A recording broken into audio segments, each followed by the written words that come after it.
In September of 1900, the deadliest hurricane in U.S. history made landfall in Texas. Galveston was hit dead on and was completely unprepared for the scale of this destructive storm. When the storm cleared, it became obvious that the death toll and scope of damage in Galveston was beyond comprehension.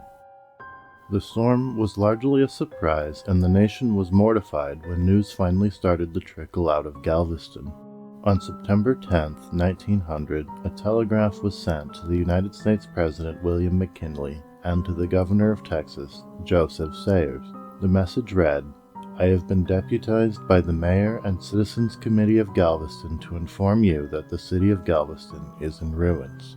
The message claimed that 500 people had been killed. The telegraph was right about Galveston being in ruins. Sadly, 500 dead was a serious underestimate. The island's population at the time was 38,000 people. Because of the hurricane, 10,000 of these people were left homeless, and approximately 8,000 people were killed. The Galveston hurricane has many names: the Galveston flood, the Great Storm of 1900, and the 1900 storm, to name a few. It is the deadliest natural disaster in all of American history. The storm was first spotted as a cyclone on August 27, 1900. It moved through the Caribbean, hitting the Dominican Republic, Cuba, Jamaica, and Puerto Rico. Cuba reported a 24-hour rainfall of 12.5 inches. The flooding decimated the country's crops and left many homeless. The cyclone gathered strength as it barreled into the Gulf of Mexico. The United States Weather Bureau, now known as the National Weather Service, insisted that the storm was going to curve around to hit Florida and the East Coast. As the storm progressively moved closer to Texas, the U.S. Weather Bureau again claimed that the cyclone was not strong enough to be considered a hurricane.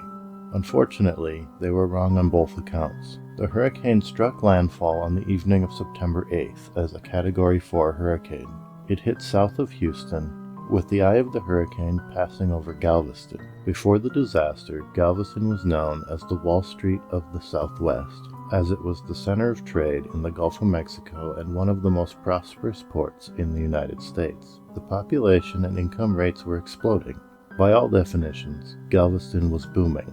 They had many storms previously, but all were fairly minor. It is a very human thing to believe that bad things won't happen to you, especially if they never have before. But this optimistic bias in the people of Galveston wasn't necessarily their fault.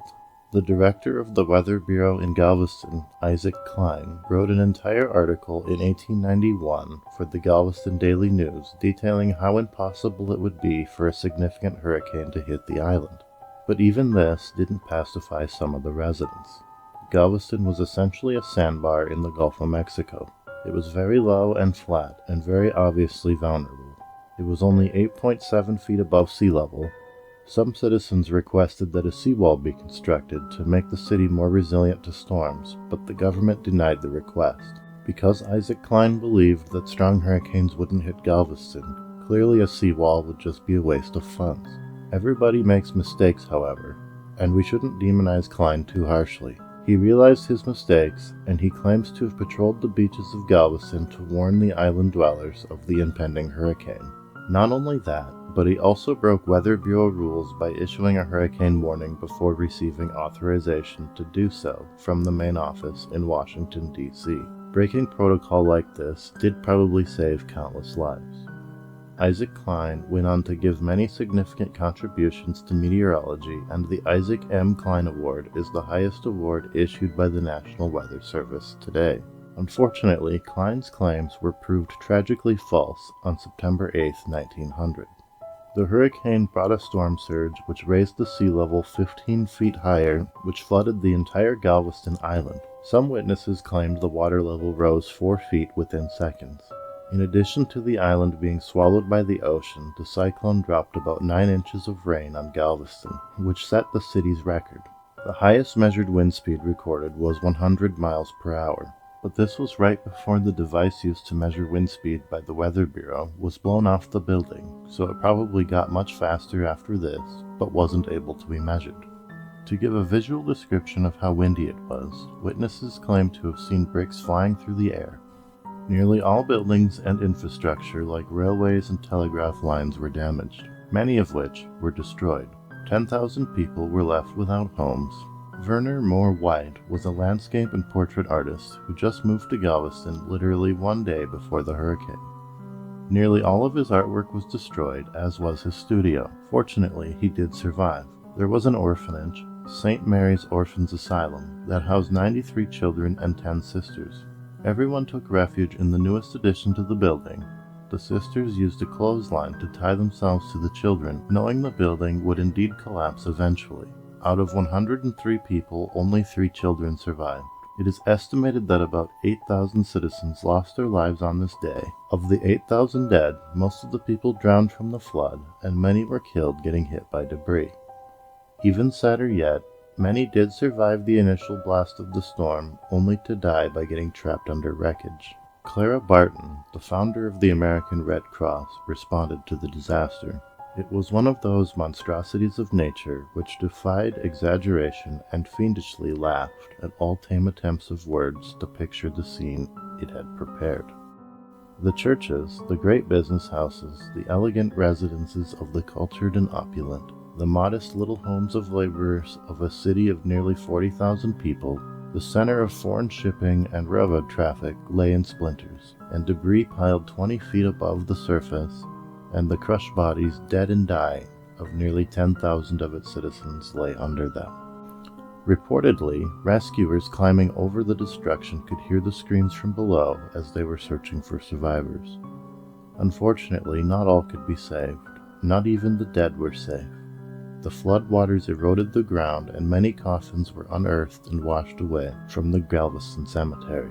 The telegraph lines were all destroyed, so news of what had happened in Galveston was slow to reach the mainland in Texas. The morning after the storm hit, one of the few ships that had survived set sail for Texas City, which is where the messengers sent the word to Houston and President William McKinley of the devastation that occurred in Galveston. Galveston and Texas as a whole were not the only places impacted by the 1900 hurricane. The storm didn't lose much steam and continued up the Midwest, leaving a path of destruction and an increasing death toll. As many as 232 people were killed in Canada because of this storm, most of which were on the coast. It's crazy how far the devastation spread across an entire continent. Galveston was basically deleted. There were so many dead bodies to deal with. Initially, the bodies were dumped at sea. But as the tide started bringing them back onto the beaches, bodies were piled onto funeral pyres and burned on the Galveston beaches. Many of the workers were distraught due to the morbid nature of what they were doing. To help combat this, the authorities passed out free whiskey. Many of the buildings that did survive in Galveston were preserved and are now tourist attractions. Most of these buildings were large mansions in the Strand district. Insurance companies estimated about $17 million in damage on the island. Over the next few days, relief supplies were sent to the town. Water service was repaired shortly after. A committee was formed to help rebuild the city. They had a budget of $450,000 to give out to people in need. By March 1901, 1,073 new homes were built and 1,109 were repaired. Within a week, $1.5 million worth of donations from all over the world poured in. The biggest donation from a state was $228,000 from New York. The biggest donation from an individual was $20,000 from steel industrialist Andrew Carnegie. A seawall was conducted shortly after and was finally completed in 1963. It is 10 miles long and 17 feet high. In addition to this, sand was taken from the shipping channel with the purpose of raising the city. Several similar hurricanes have hit Texas and tested the seawall, such as Hurricane Alicia in 1983 and Hurricane Ike in 2008. While these storms were extremely destructive, it had undoubtedly saved countless lives in Galveston.